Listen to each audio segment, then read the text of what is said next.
بسم الله الرحمن الرحيم قل إن كنتم تحبون الله فاتبعوني يحببكم الله ويغفر لكم ذنوبكم والله غفور رحيم۔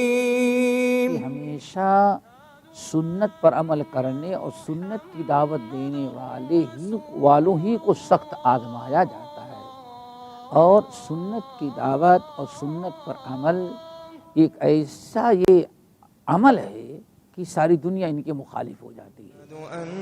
شرح السنة تأليف إمام أهل السنة والجماعة في عصره أبي محمد الحسن بن علي بن خلف البربهاري الحمد لله الذي هدانا للإسلام ومن علينا به وأخرجنا في خير أمة اعلموا أن الإسلام هو السنة والسنة هي الإسلام أشهد أن محمد رسول الله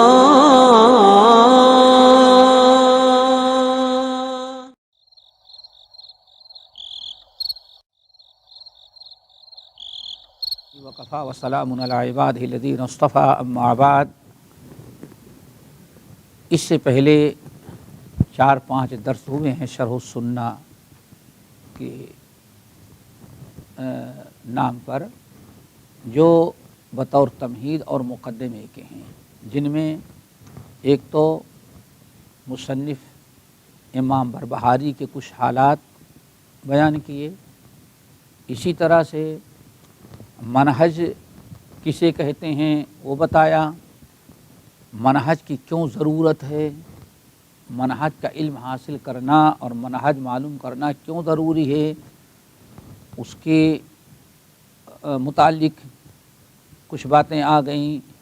اسی طرح سے منہج کے چھوڑ دینے کا انجام کیا ہوتا ہے، جن لوگوں نے منہج کو چھوڑا وہ کس قدر ضلالت، گمراہی، ہلاکت میں پڑ گئے، اس پر ایک درس ہوا ہے۔ آج انشاءاللہ یا آج سے اصل کتاب جو ہے شرح السنہ امام بربہاری کی، اس کا درس شروع ہو رہا ہے۔ اللہ تعالیٰ سے دعا کرو کہ ہمیں سمجھنے کے ساتھ عمل کی توفیق نصیب فرمائے اور برکت والا علم عطا کرے، علم نافع عطا کرے، اور ہم سب کا عقید توحید مضبوط ہو، منہج پر ہم قائم رہیں اور اس کی دعوت دینے والا سب کو بنائے۔ بربہاری رحمۃ اللہ علیہ کہتے ہیں اعلم ان الاسلام هو السنہ والسنۃ ہی الاسلام۔ بس ایک جملہ پہلے، ہر جملہ جو ہے ایک مسئلہ اپنے اندر رکھا ہوا ہے۔ علم، علم کے معنی جان لو اچھی طرح سے، یاد رکھو، ان الاسلام هو السنہ، اسلام سنت ہے، والسنۃ ہی الاسلام، اور سنت ہی کیا ہے؟ اسلام۔ اسلام سنت اور سنت اسلام۔ یقول ولا یقوم احدہما الا بالآخر، اور یہ دونوں آپس میں ایسے ایک دوسرے سے جڑے ہوئے ہیں، کیا؟ اسلام اور سنت۔ سنت کی اہمیت ذرا دیکھو، سنت کا کیا مقام مرتبہ ہے۔ اعلم ان الاسلام هو السنہ والسنۃ ہی الاسلام ولا یقوم احدہما الا بالآخر۔ یاد رکھو، اسلام ہی سنت ہے اور سنت ہی اسلام ہے۔ ولا یقوم احدہما، اور ان دونوں میں سے کوئی بھی بغیر دوسرے کے باقی نہیں رہتا۔ یعنی حقیقی ایک اسلام تو ہے بھائی ظاہری، کلمہ پڑھ لیا وہ کیا ہے؟ مسلمان ہو گیا۔ کلمہ نہیں بھی پڑھا، مسلمان گھر میں پیدا تو مسلمان ہے۔ یہاں حقیقی اسلام کیا ہے؟ حقیقی اسلام اس وقت تک آدمی کو نصیب نہیں ہو سکتا جب تک کہ سنت پر عمل نہ کرے. اور سنت پر عمل کرنا ہی کیا ہے؟ اسلام ہے. حقیقی مسلمان انسان اسی وقت بنتا ہے جبکہ سنت پر عمل کرے. اور ان دونوں کا آپس میں اتنا گہرا تعلق ہے کہ کوئی انسان صرف اسلام پر رہنا چاہے بغیر سنت کے تو وہ باقی نہیں رہ سکتا. لا یقوم احدہما الا بالآخر. ان دونوں میں سے ہر ایک دوسرے ہی کے ساتھ باقی رہ سکتا ہے. ان دونوں کو اگر الگ الگ کر دیا جائے تو باقی نہیں رہے گا. آئی بات سمجھ؟ یہ تو ایک جملہ ہے. ایک جملہ کیا؟ ان الاسلام هو السنہ والسنۃ ہی الاسلام ولا یقوم احدہما الا بالآخر. ایک قانون بتایا، ایک مسئلہ واضح کر دیا کہ اسلام ہی سنت ہے اور سنت ہی اسلام. اور ان میں سے ہر ایک اسی وقت تک باقی ہے جب دوسرے کو اپنایا جائے. جب تک دوسرے کو نہیں اپنائیں گے دوسرا بھی کوئی باقی نہیں رہے گا. اب اسی کی ذرا مزید وضاحت. فَمِنَ السُّنَّةِ لُزُومُ الْجَمَاعَةِ. فَمِنَ السُّنَّةِ لُزُومُ الْجَمَاعَةِ. اور سنت سے جماعت سے جڑا رہنا بھی ہے. دیکھو ایک بہت اہم چیز بتا رہے ہیں. اسلام ہی کیا ہے؟ سنت ہے اور سنت ہی اسلام ہے. اور ان دونوں میں سے ایک اس وقت تک باقی نہیں رہ سکتا جب تک کہ دوسرا بھی نہ اپنایا جائے. ہو گئی بات؟ سنت کی اہمیت. اسلام بغیر سنت کے باقی نہیں رہ سکتا. پتہ چلا اسلام کی بقا، اسلام کا تحفظ کس میں ہے؟ سنت میں ہے. بلکہ بعض لوگوں نے پوچھا، جس میں عبداللہ بن مسعود بھی ہیں، ان سے بھی پوچھا گیا، اور عبداللہ بن حذافہ ہیں، ان سے پوچھا گیا کہ آخر لوگ کافر کیسے ہو جاتے ہیں؟ ان کے پاس کتاب، ان کے پاس نبی کی سنت، ساری ہدایات سب، اس کے باوجود کیسے کافر ہو جاتے ہیں؟ تو ان لوگوں نے کہا کہ کافر ایک دن میں نہیں ہوتے. شیطان پہلے لوگوں سے سنت چھڑواتا ہے. یذهب الاسلام سنتاً سنتاً. جس طرح سے ایک رسی موٹی سے ہو اور اس کو ادھیڑنے لگیں، ایک ایک دھاگا نکالیں تو آخر میں کچھ رسی نہیں باقی رہتی. رسی تو بہت سارے دھاگوں سے بنے گی نا. ایک یہ دیکھیے، یہ آپ کے یہاں وائر ہے، یہ پلاسٹک ہٹا دیں گے تو 2500 وائر مل کر کے تب یہ اس لائق بنا کہ ہاں پاور کو برداشت کرے. لیکن اگر اس پلاسٹک کو جو اوپر ادھیڑ دیں، نکالیں اور ایک ایک وائر الگ کر دیں تو سب اس کا وجود ہی ختم ہو گیا. وائر آپ کے سامنے ہے لیکن ایک ایک اس کا الگ کر دیں تو اس کا وجود ختم.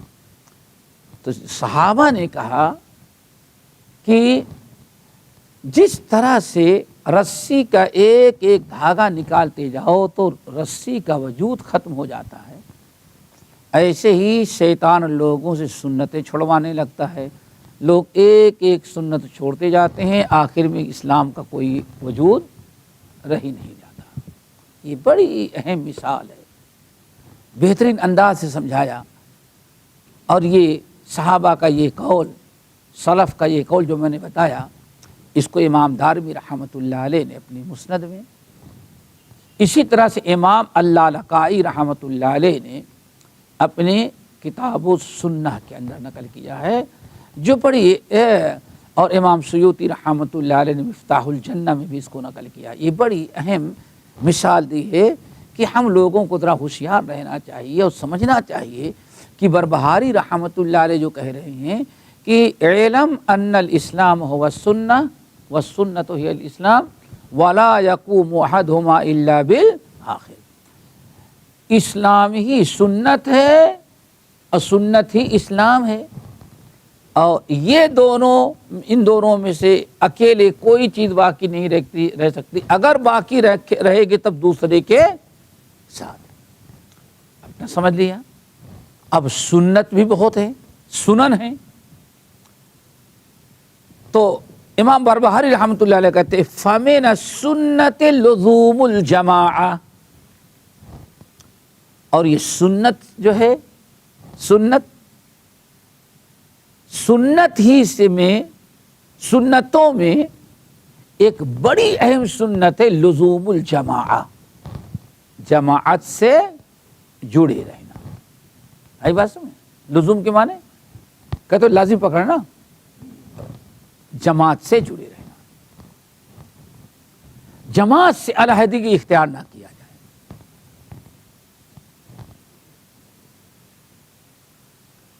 ومن راغب عن الجماعت، اور جس نے جماعت سے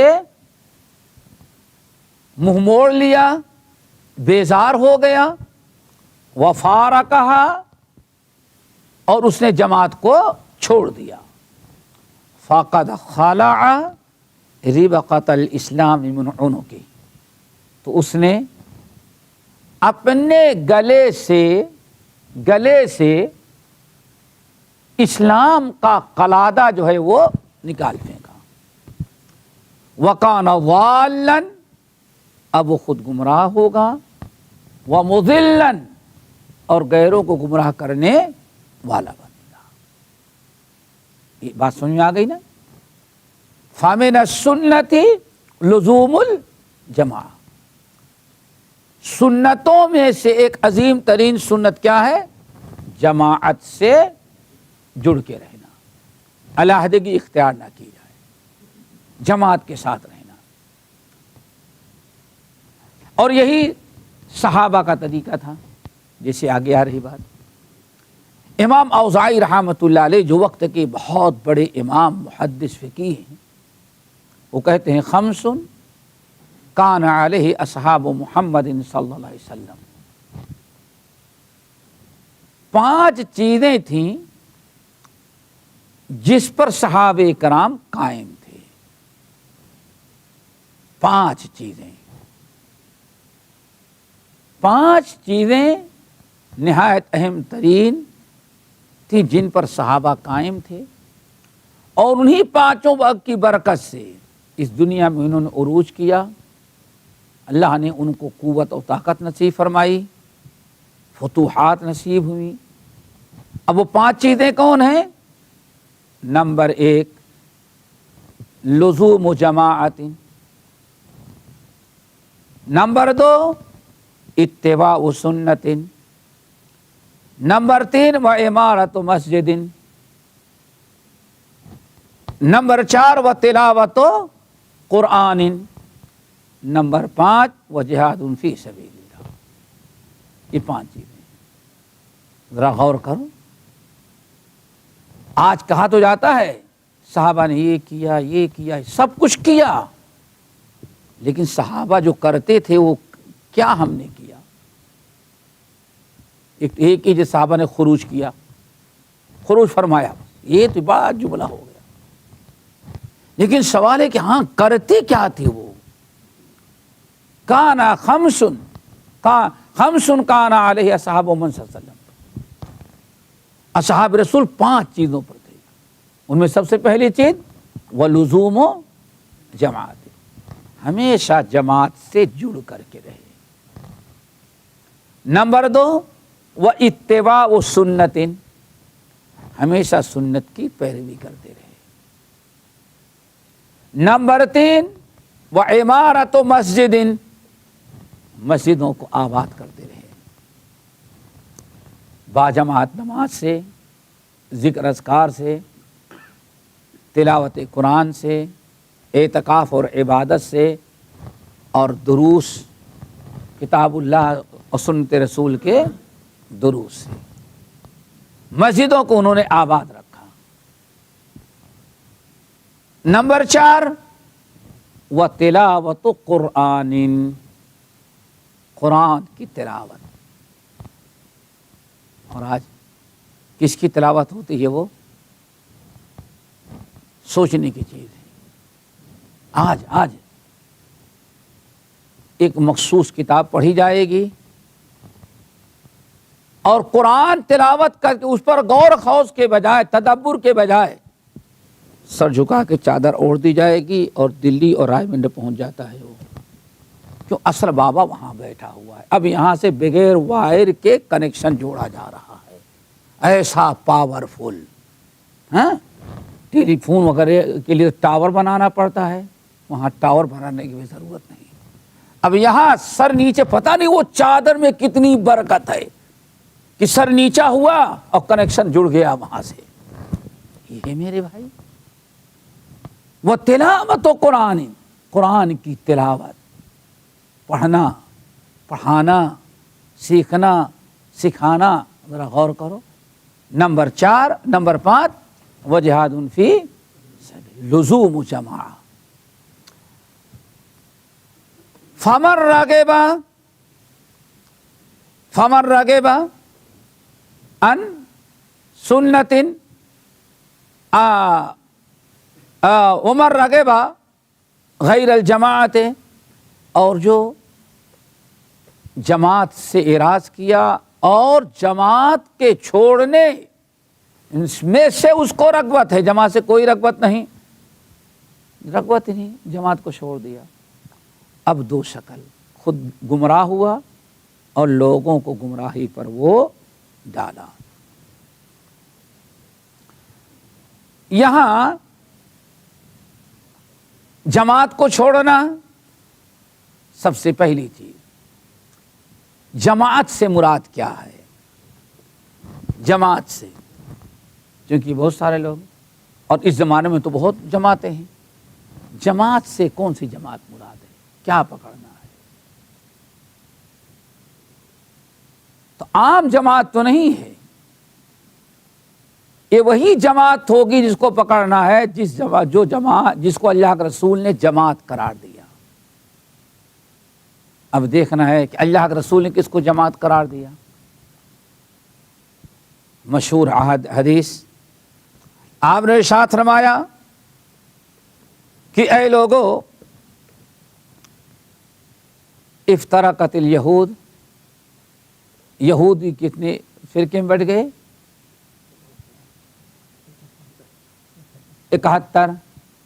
71 میں سے 1 جنت میں اور 70 جہنم میں۔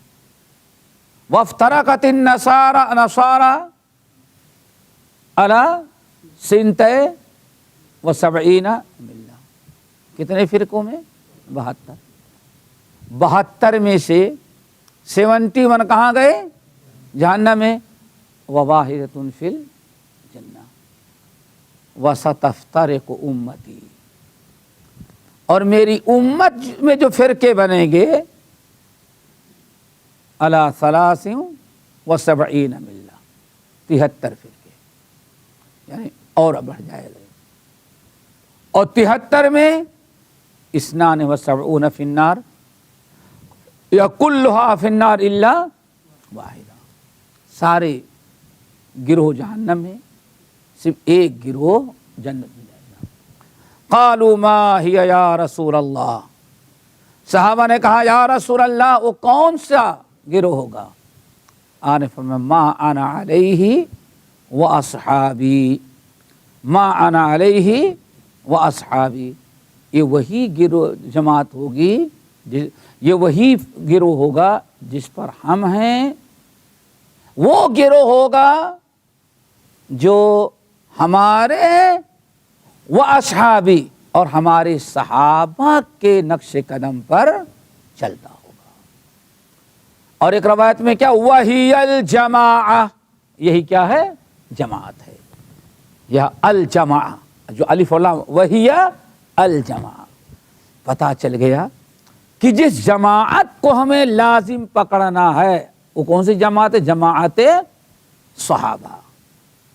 سیاست میں، احکام میں، فضائل میں، مسائل میں، سیاسی امور میں یا دینی امور میں ہمیں ہر وقت جماعت کو پکڑنا ہے۔ اور جماعت سے مراد جماعت صحابہ، جماعت صحابہ کو پکڑنا ہے۔ اسی لیے نبی علیہ الصلوۃ والسلام نے ارشاد فرمایا کہ وہی الجماعہ۔ تو اب لزوم و جماعت کی بات چل رہی ہے۔ جماعت کو انہوں نے کیا کیا؟ لازم پکڑا۔ اور جو جماعت کو ترک کیا اور ان سے کنارہ کشی اختیار کی، ضال ہوگا اور مضل ہوگا۔ ابھی آپ نے سنا کہ 71 فرقوں میں 70 گمراہ، 72 میں سے 71 گمراہ اور 73 میں سے 72، اور ایک ہی گروہ کیا؟ صحابہ کے نقش قدم پر چلا۔ باقی سب لوگوں نے صحابہ کی جماعت کا طریقہ چھوڑ دیا۔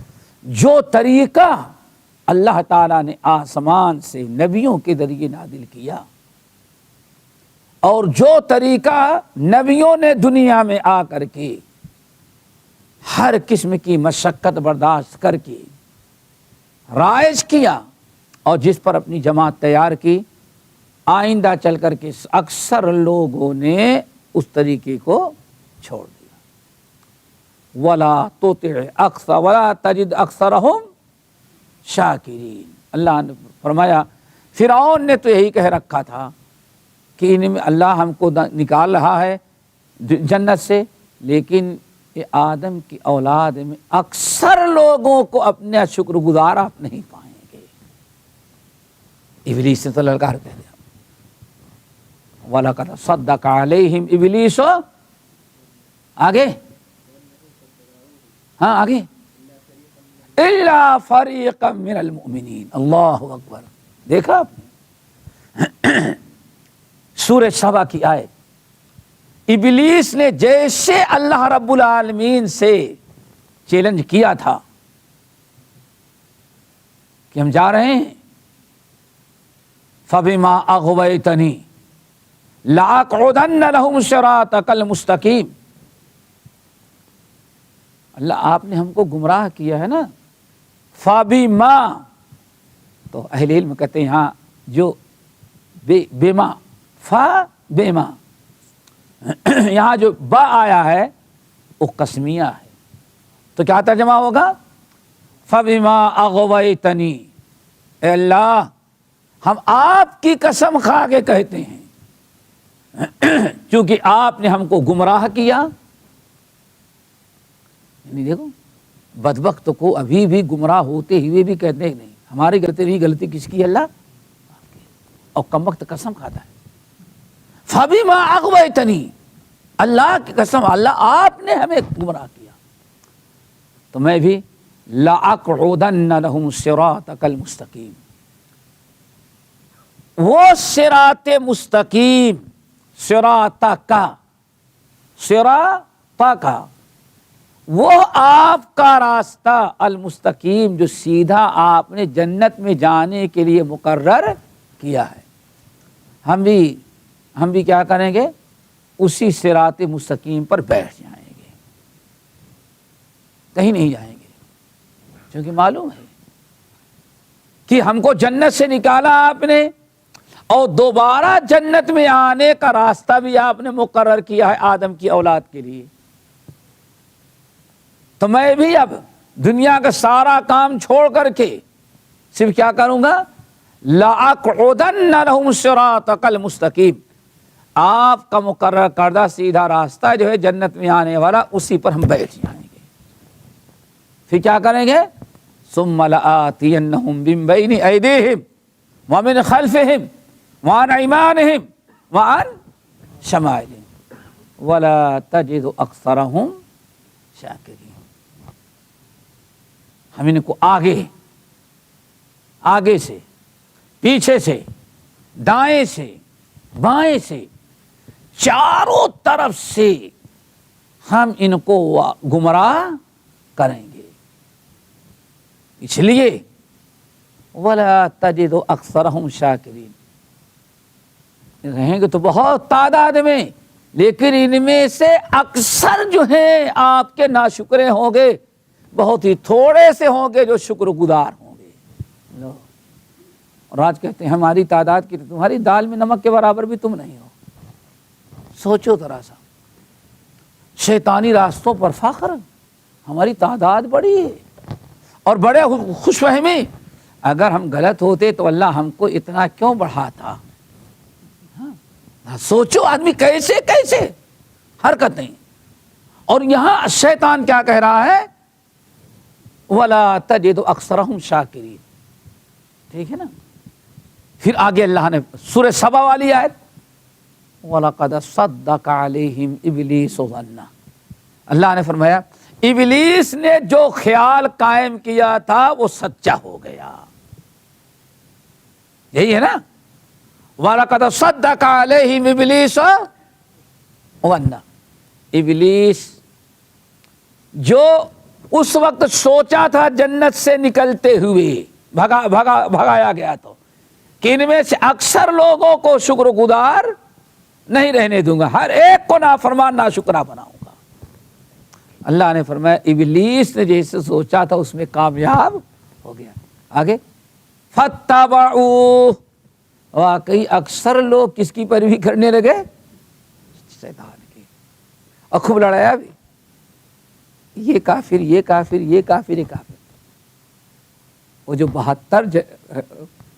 72 گروہ جن کو شیطان نے گمراہ کیا، وہ بھی آپس میں نہیں کہ چلو مل جائے، وہ بھی آپس میں ایک دوسرے سے لڑ رہے ہیں. 10 غریباں ہیں، لڑائی چل رہی ہے. اللہ نے فرمایا الا فریقا من المؤمنین، بس مومنوں کا صرف ایک گروہ بچا جس پر ابلیس کامیاب نہ ہوا، ورنہ اکثروں کو تو لے ڈوبا. تو یہاں جو جماعت ہے، جماعت سے مراد کیا؟ جماعت صحابہ. اسی چیز کی طرف اشارہ کیا کہ اس نے اپنا کیا نکال دیا، اور جس نے یہ جماعت صحابہ کا مطلب ان کے راستے پر، یعنی فکر وہی ہو، عقیدہ وہی ہو، طریقہ وہی ہو، چال چلن وہی ہو، جو انہوں نے جس انداز سے سیاست میں قدم رکھا یا عبادات اور معاملات میں رکھا، جب تک ہم اسی طریقے پر اسی جماعت کو اپنا اسوہ اور قدوہ بنائیں گے تب تک ہمارا اسلام باقی. آئی بات سمجھ میں؟ اسلام ہی سنت ہے اور سنت ہی اسلام ہے. ٹھیک ہے نا. اسلام ہی سنت ہے اور سنت ہی اسلام ہے. اور سنتوں میں سے ایک سنت کیا ہے؟ لزوم الجماعہ ہے.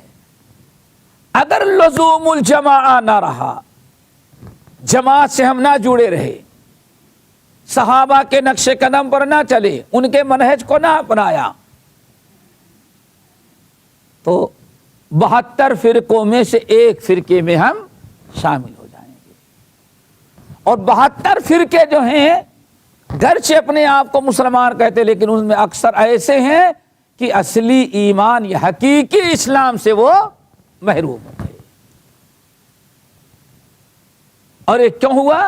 چونکہ انہوں نے سنت کو چھوڑا. سنت کیا تھی؟ صحابہ کی جماعت کی پیروی کرنا، جماعت صحابہ کے نقش قدم کو اپنانا.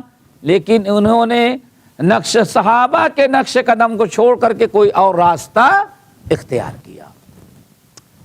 اور جب انہوں نے جماعت سے علیحدگی اختیار کر لیا، جماعت سے مراد صحابہ کی جماعت اور وہ گروہ، وہ جماعت دنیا میں جو صحابہ کے نقش قدم پر چل رہی ہے، جنہوں نے صحابہ کے نقش قدم کو اپنایا اور ان کی اتباع پیروی کی، ہر معاملے میں صحابہ کو اپنا پیشوا اور راہبر سمجھتے ہیں،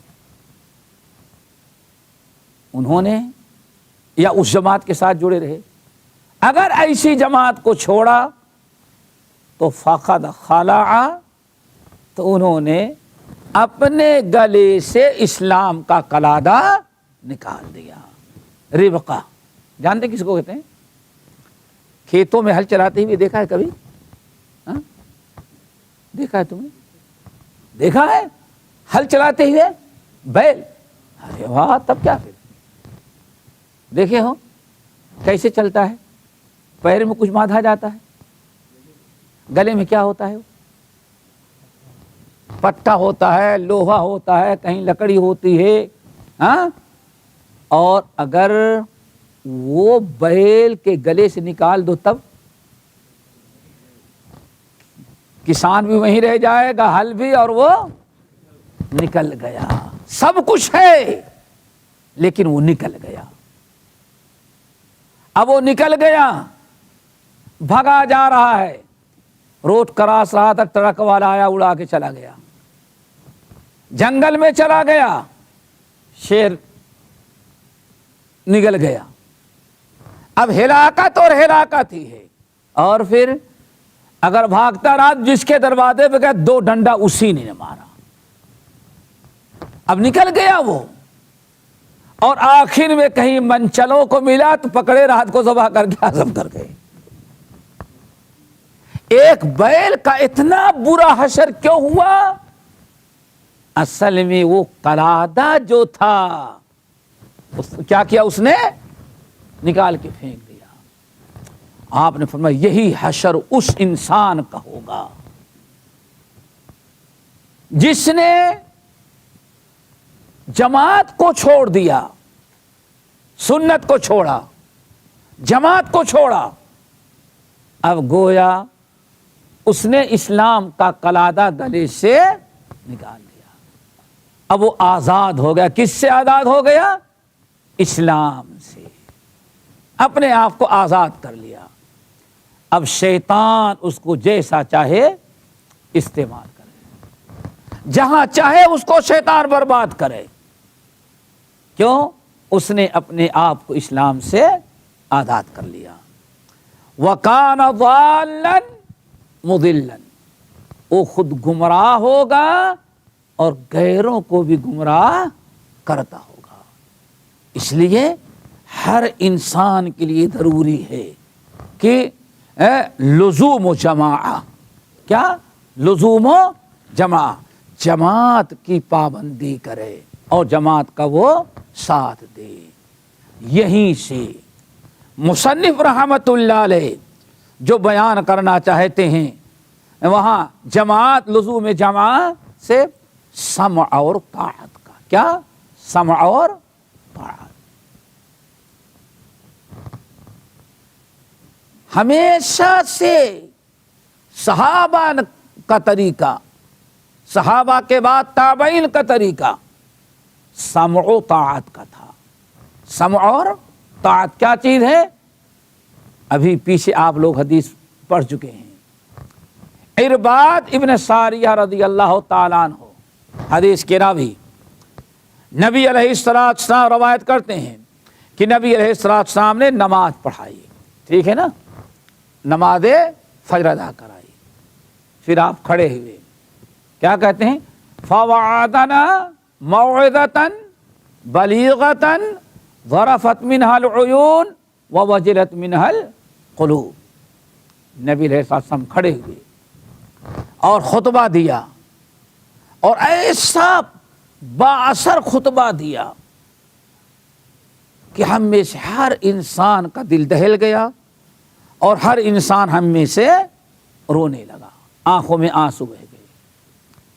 ہم لوگوں نے کہا یا رسول اللہ کأنہا موعظۃ مودع، آپ نے تو آج ایسا خطبہ دیا معلوم پڑتا ہے کہ یہ آپ ہم لوگوں کو الوداع کر رہے ہیں، الوداعی خطبہ ہے. تو آپ ہمیں کچھ وصیت کریں. تو سب سے پہلے آپ نے کیا وصیت کیا؟ علیکم بالسمع والطاعۃ وإن أمر علیکم عبد حبشی، تم سمع اور طاعت، سمع اور طاعت، گرچہ تم پر حبشی نکٹا کنکٹا لنگڑا پیروں سے معذور اگر تم پر یہی حاکم بنا دیا جائے پھر بھی تم اسی کی بات ماننا، سمجھ گئے نا؟ سمع و طاعت کا مظاہرہ کرنا. سمع و طاعت کا مطلب ہے جو ہمارا خلیفہ ہو، جو ہمارا امام ہو، جو ہمارا حاکم ہو، ہم اس کی بات سنیں اور اس کی باتوں کو قبول کریں، بشرطے کہ ہر بات اس کی ماننا ہم پر ضروری ہے، بشرطے کہ اس کی بات اسلام کے خلاف نہ ہو. جب تک اسلام کے خلاف ہم کو حکم نہ دے اس کے ہر قول، اس کے ہر قانون کو ہمیں قبول کرنا ہے، اس کی اطاعت کرنا ہے، اس کے خلاف مظاہرہ کرنا، اس کے خلاف لکھنا اور اس کے خلاف اشتہار بازی کرنا اور اس کی کوتاہیوں کو لوگوں کے سامنے لا کر کے لوگوں کو انگیختہ کرنا، بھڑکانا، یہ اسلام اجازت نہیں دیتا. بلکہ اسلام کس کی اجازت دیا ہے؟ لزوم جماعہ. اور لزوم جماعہ سے مراد کیا ہے؟ صحابہ کے نقش قدم پر چلنا اور جو جماعت جو حاکم ہو اس کی بات کو سننا. اب ایک بات اور یہاں ہے، بھائی ہم اللہ اور اس کے رسول کے علاوہ کسی کی بات نہیں مانتے، اسلام نے کہا یہ چیز حرام ہے بس. میرے بھائی بالکل صحیح کہا آپ نے، لیکن اللہ تعالیٰ کیا فرماتے ہیں؟ یا ایھا الذین آمنوا اطیعوا اللہ واطیعوا الرسول واولی الامر. پتہ چلا اللہ کی بھی اطاعت ہے، رسول کی بھی اطاعت، اور کس کی اطاعت ہے؟ اولو الامر والے، امر کے جو مالک مختار ہیں، آرڈر نافذ کرنے کے جو مالک ہیں. اور آرڈر نافذ کرنا کس کا کام ہے؟ تو پتہ چل گیا کہ نہیں، اللہ اس کے رسول کے ساتھ ساتھ کس کی اطاعت ضروری ہے ہم پر؟ یہاں 3 اطاعتوں کا تذکرہ ہے. یا ایھا الذین آمنوا اطیعوا اللہ واطیعوا الرسول واولی الامر منکم. اے ایمان والو تم اللہ کی اطاعت کرو، رسول کی کرو اور اولو الامر کی کرو. 3 ہو گئے نا. فَإِن تَنَازَعْتُمْ، اگر تمہارا آپس میں کوئی اختلاف ہو جائے، کسی بات پر جھگڑا ہو جائے تو کیا کرو؟ فَرُدُّوهُ إِلَى اللَّهِ وَرَسُولِهِ، تو اس کو لوٹانا اللہ اس کے رسول کی طرف. اب یہاں اولو الامر کی طرف نہیں، بلکہ کون فیصلہ کرے گا حق اور باطل کا، حلال و حرام کا؟ کی طرف اللہ سنت رسول. ان کنتم تؤمنون باللہ والیوم الآخر ذالک خیر واحسن تأویلا، یہی بہت ہی بہتر ہے اور انجام کے اعتبار سے ہی بہت اچھا ہے تمہارے. تو سمع اور طاعت حدیثوں کے اندر بھی بہت تاکید کی گئی ہے اطاعت اولی الامر کی، بلکہ نبی علیہ السلام برابر بیعت کیا کرتے تھے. حضرت عبادہ ابن صامت رضی اللہ تعالیٰ عنہ کی حدیث کہتے ہیں بایعنا رسول اللہ صلی اللہ علیہ وسلم علی السمع والطاعت والعسر فی العسر والیسر والمنشط والمکرہ وَأَلَّا نُنَازِعَ الْأَمْرَ أَهْلَهُ إِلَّا أَن تَرَوْا كُفْرًا بَوَاحًا مَعَكُم مِّنَ اللَّهِ فِيهِ بُرْهَانٌ او کما قال علیہ السلام۔ یہ صحیح بخاری اور مسلم کی روایت جو اصح الاحادیث میں سے ہے۔ عبادہ ابن صامت کہتے ہیں کہ ہم لوگوں نے نبی علیہ السلام سے بیعت کیا۔ کس بات پر بیعت کیا؟ علی السمع والطاعہ، سمع اور طاعت پر، کہ ہمارا حاکم، ہمارا خلیفہ جو کہے ہم اس کو سنیں، جو قانون پاس کرے ہم اس کو قبول کریں۔ ہم نے اللہ کے نبی علیہ السلام سے بیعت لیا۔ فی العسر، تنگی میں بھی، اللہ اکبر، فی اليسر، خوشحالی میں بھی، پریشان حال ہے جب بھی اور خوشحال ہے جب بھی، اللہ اکبر، اور والمنشط، جب بالکل فریش ہوں، نشیط، اس وقت بھی، والمکرہ، اللہ اکبر، اور اگر کوئی قانون ایسا اس نے پاس کیا جو جس میں ہمیں تکلیف ہے، جو ہمیں ناگوار ہے، جس میں ہمارا کچھ نقصان اور خسارہ ہے، تب بھی اللہ کے رسول نے فرمایا کہ ہاں اس کا ساتھ دینا، گرچہ تمہارا اپنا ذاتی نقصان ہو رہا ہو لیکن بہرحال اس کی بات کو ماننا۔ اور آگے حدیث میں سنائیں گے کہ ان کی جو نقصان دہ چیز ہے اس میں ان کی بات ماننے سے، ماننے میں جتنا تمہارا نقصان ہے اس سے کہیں زیادہ کئی گنا نقصان ہے ان کی بات کے ٹھکرا دینے میں۔ اس لیے بڑے نقصان کے خاطر چھوٹے نقصان کو برداشت کر لو۔ وَأَلَّا نُنَازِعَ الْأَمْرَ أَهْلَهُ، اور اللہ کے رسول نے سے ہم لوگوں نے بیعت کیا کہ اس کا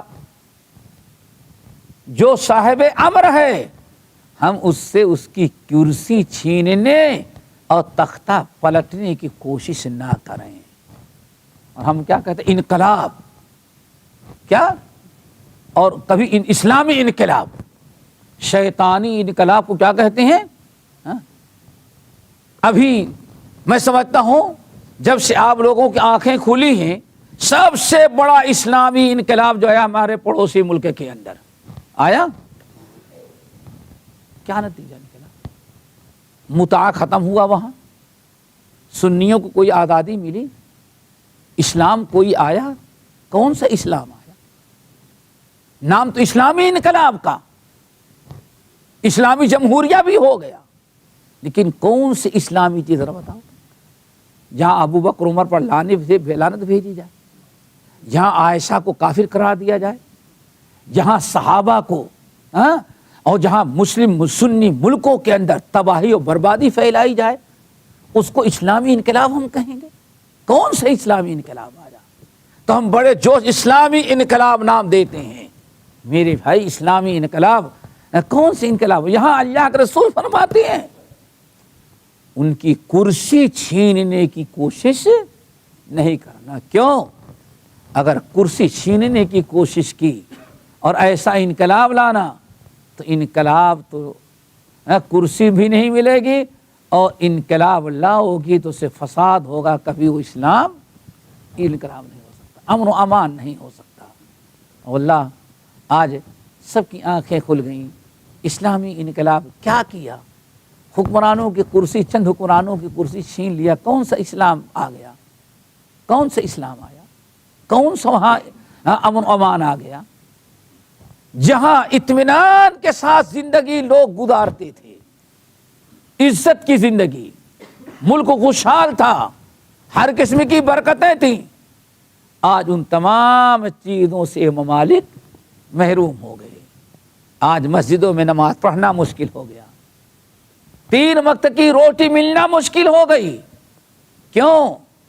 اللہ اس کے رسول کا جو حکم ہوتا ہے وہ زمینی حکم نہیں، وہ اوپر سے آرڈر آتا ہے، اسے معلوم ہے کہ ہاں کس چیز میں خیر ہے اور کس چیز میں شر ہے۔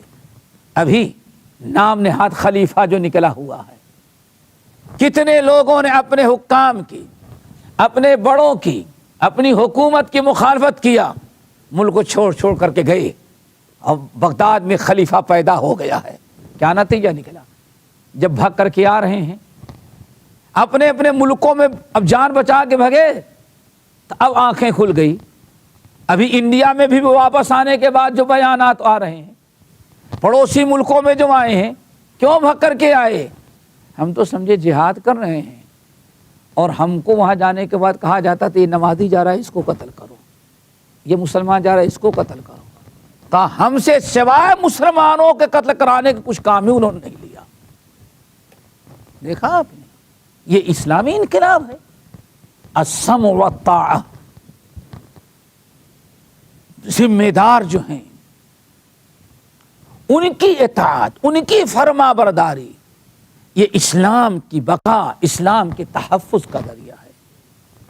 بلکہ یہاں تک کہ اللہ کے رسول نے فرمایا اگر وہ تم پر کچھ ظلم بھی کر رہے ہیں تو ظلم کو برداشت کرو، ایک تو تمہارا گناہ معاف ہو جائے گا، اور اللہ تعالیٰ سے دعا کرو کہ اللہ تعالیٰ اس کی اصلاح کر دیں۔